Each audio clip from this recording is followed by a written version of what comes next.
pessoal, iniciar as portarias que regulamentaram a revisão do BPC-LOAS. Foram duas portarias, a portaria número 27, a portaria número 28, agora do final de julho, porque o BPC já vai, a revisão do pente fino do BPC e logo em seguida dos benefícios por incapacidade vão começar a pleno vapor. O INSS não está de brincadeira.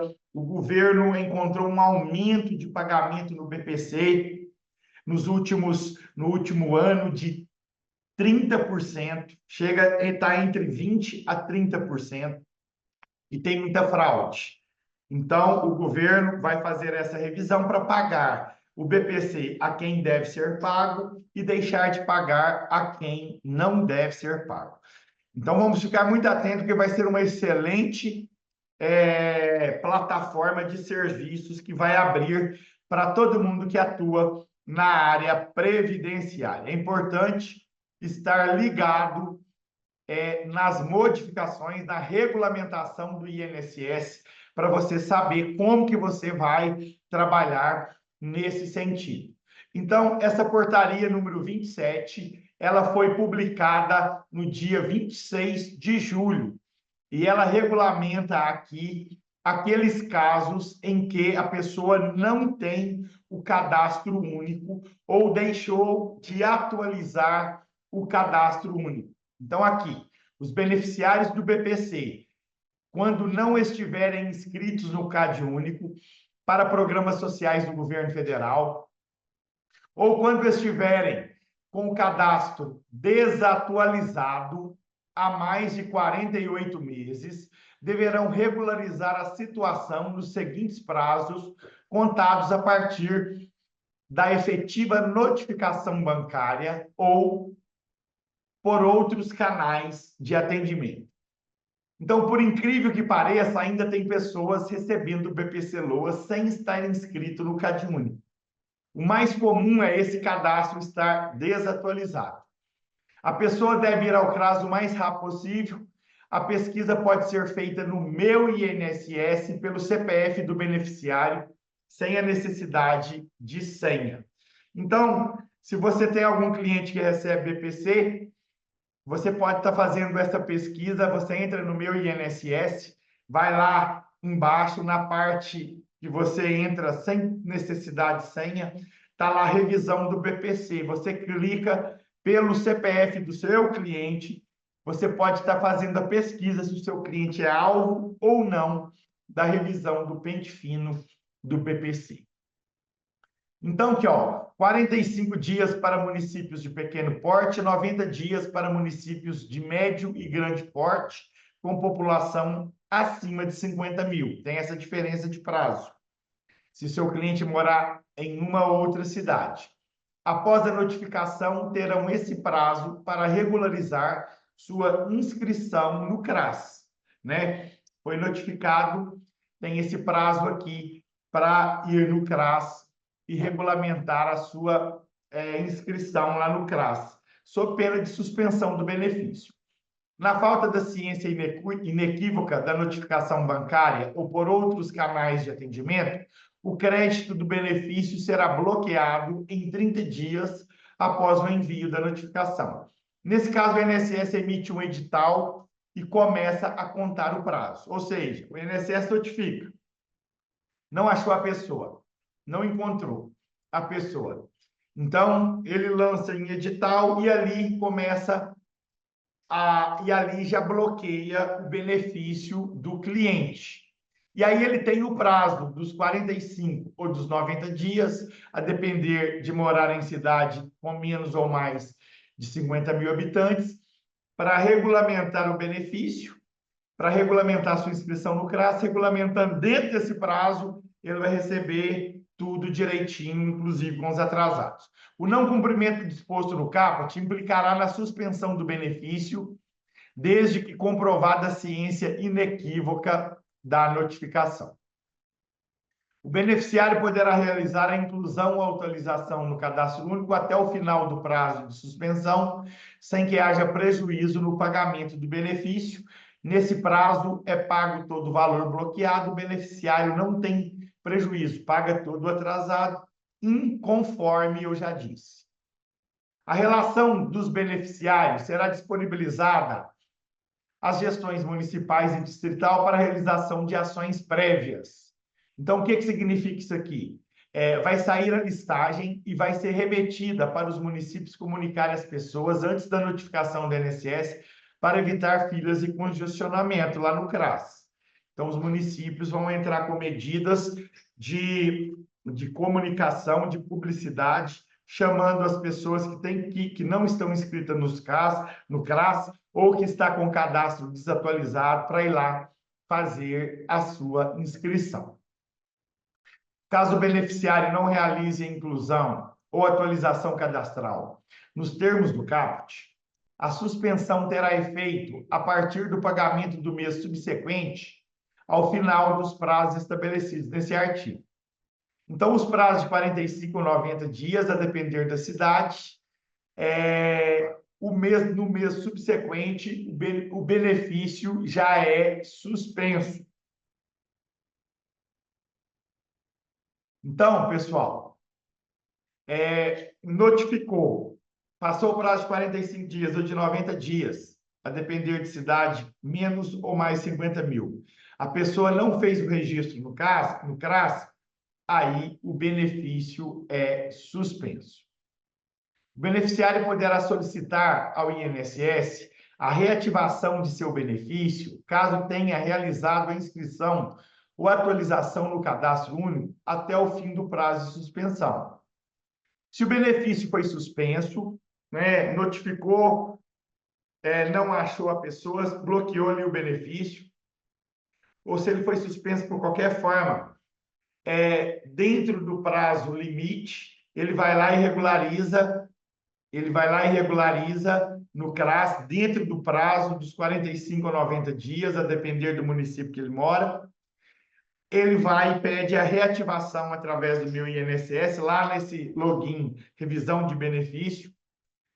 E aí, ele volta a receber normalmente, inclusive recebendo todo atrasado.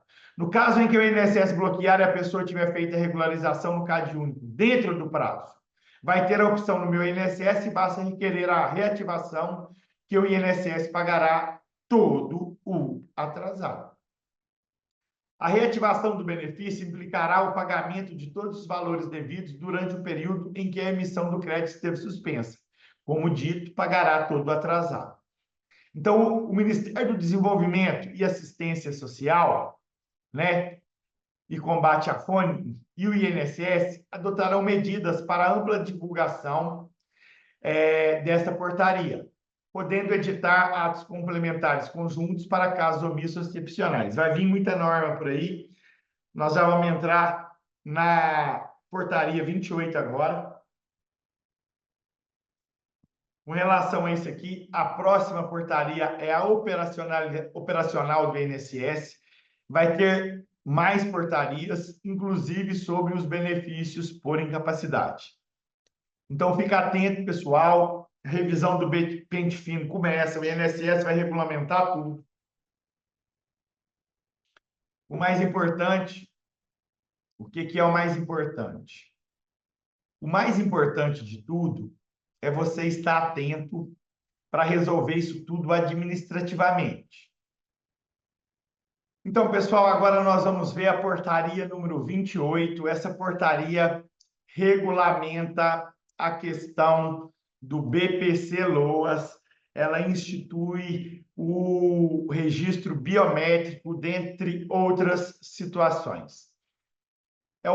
Ela altera, na verdade, a portaria conjunta número 3, que é o principal regulamento do BPC-LOAS, que está sendo alterado por esta portaria.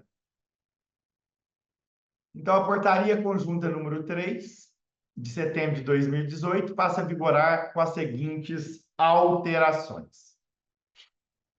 Os requerimentos do BPC que passarem por alteração cadastral com indícios de inconsistência durante o processo de análise deverão ser submetidos à averiguação própria para verificação das novas informações prestadas.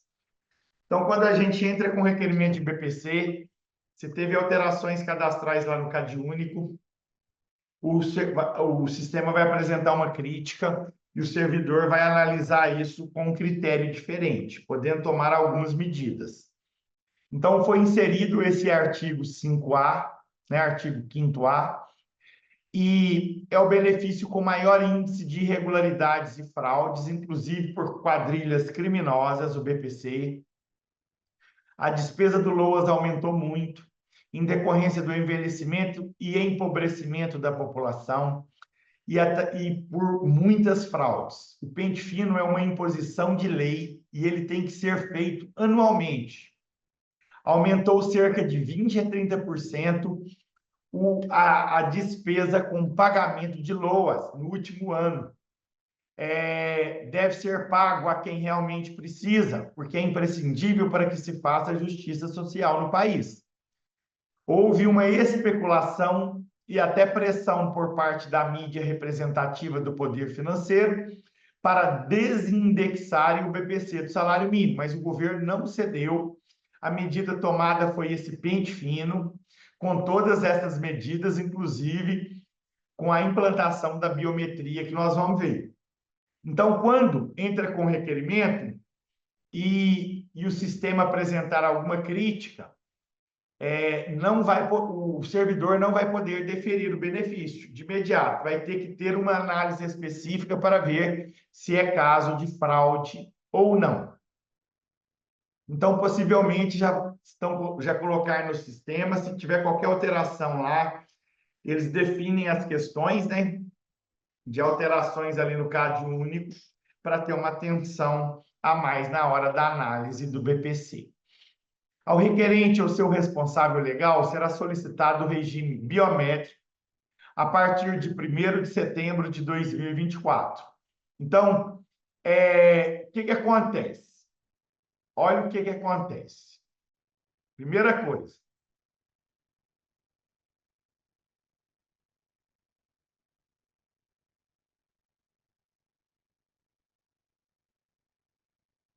a biometria vai ser condição para a concessão do benefício. Ver isso no atendimento e na análise. O que eu falei para o pessoal aqui do nosso escritório é para incluir na ficha de atendimento a seguinte pergunta: você tem registro biométrico? Você fez o registro biométrico quando você tirou o título? Porque se ele não tem, você tem que mandar ele para o cartório para fazer o registro biométrico, que pode estar na carteira de identidade, na carteira de habilitação, no título eleitoral. O mais fácil é o no título.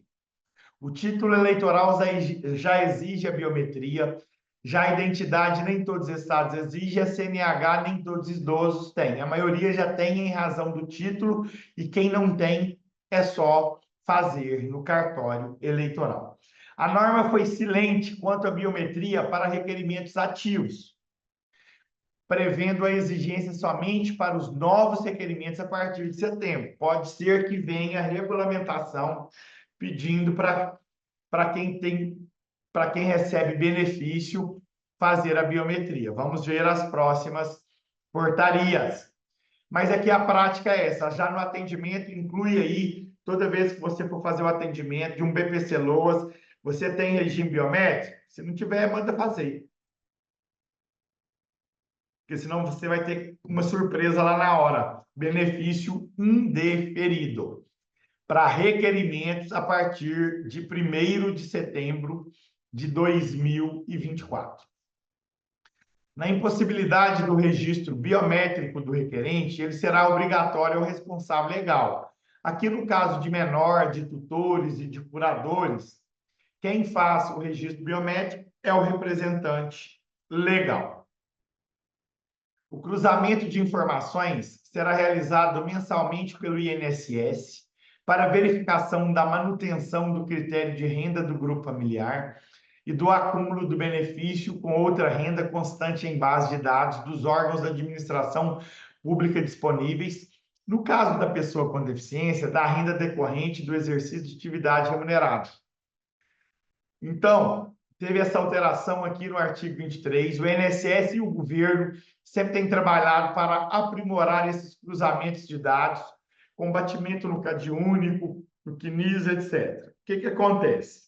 A partir de agora, cada vez mais, INSS e INDS, Ministério do Desenvolvimento Social, vão trabalhar para estar fazendo essas verificações, essas fiscalizações de forma mensal. Assim que tiver qualquer irregularidade, eles já vão fazer a revisão. Essa é a meta do governo, de pagar realmente a quem realmente tem o direito de receber. O INSS priorizará a revisão e apuração dos indícios de irregularidades relacionados à superação de renda dos beneficiários com cadastro único atualizado, e quando a renda for proveniente do titular do benefício, não dispensando a revisão e apuração nos casos em que a renda for proveniente de membros do grupo familiar. Então, mensalmente vai estar verificando questão de renda, porque às vezes entra com benefício, o benefício é negado. Alguém do membro do grupo familiar vai e começa a trabalhar. Você tem que orientar muito bem o seu cliente nesse sentido. E o INSS vai cada vez mais atuar para que essas revisões já aconteçam de imediato. E o que acontecia demorava 1 ano, 2 anos, 3 anos ou até mais para o INSS constatar essas situações de aparecimento de renda no grupo familiar. E quando ia fazer a revisão, já pagou muito tempo. Aí a gente tem uma previsão no Conselho de Recursos, que é a boa-fé, acaba que a gente entra com recurso e a pessoa não paga esse atrasado. Cancela o benefício, aí, no caso, a gente atualiza o CadÚnico, arruma tudo direitinho, né? Às vezes, essa pessoa que tem renda nem mora lá mais e entrava com um novo benefício e entrava com recurso para não pagar esse atrasado. O que o INSS quer? É não esperar esse tempo. De forma mensal, constatou a irregularidade, já notifica a pessoa para apresentar a defesa, justamente para não ficar pagando de forma indevida. O INSS adotará as medidas necessárias para a inclusão de todas as bases de dados de regimes previdenciários disponíveis aos órgãos da administração pública no cruzamento, né, desses dados. O INDS adotará monitoramento contínuo, tá vendo? E dobradinha entre o INSS e o Ministério do Desenvolvimento Social, das ações de revisão do BPC, implementando e mantendo banco de dados sobre os benefícios alcançados pelas ações revisionais, com vista ao planejamento, desenvolvimento e avaliação das ações. O INDS e o INSS poderão indicar grupos prioritários para a revisão da renda per capita familiar. Pode fazer determinada revisão atinente a determinada questão, a determinado grupo de pessoas. Vão começar a ampliar esses bancos de dados com cruzamentos, como recebimento de benefícios de outros regimes, ações que a pessoa ganha revisão na justiça, que aumenta a renda ali. Como dito, essa é a tendência, cada vez mais fechar o cerco para evitar fraudes e ampliar esses cruzamentos e fiscalizações, incluindo ainda outros regimes previdenciários, questões de revisões judiciais de benefícios, etc. e etc.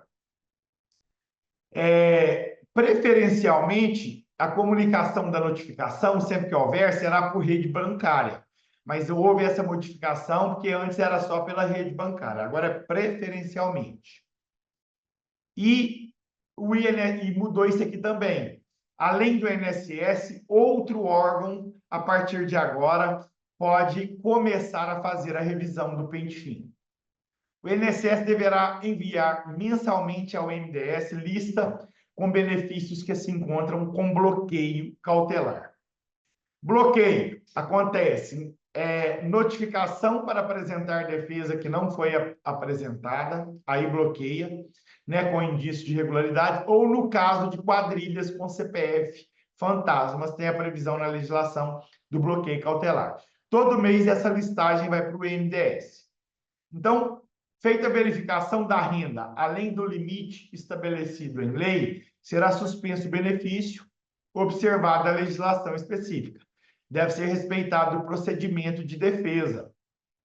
Então, o INSS quer logo fiscalizar de forma mensal e logo que identificado que superou a renda, já notificar a pessoa, abrir prazo para a defesa, tem 30 dias, a defesa não sendo acatada, já suspende o benefício e abre prazo de 30 dias para recurso. Os benefícios em que forem identificados indícios de irregularidade ou fraude serão apurados com prioridade. Ó, prioridade, igual a gente está falando, sempre a prioridade do INSS é essa. E a dobradinha, INSS e INDS poderão editar atos conjuntos complementares dentro dos limites das respectivas competências, com finalidade de disciplinar a operacionalização e as excepcionalidades em conformidade com as disposições dessa portaria. Né? Esse artigo aqui foi alterado, incluiu o MDS, os quais INSS e INDS passam a operacionalizar todas as questões do LOAS e as futuras regulamentações. Vai vir muita atualização de pente fino por aí, fique atento. Sempre que sair alguma novidade, eu venho com a aula para vocês. Acompanhe as nossas aulas no YouTube, me acompanhe no Instagram. Eu sempre coloco as novidades ali. Todo dia tem vídeo novo. E fique ligado e faça a diferença na vida do seu cliente.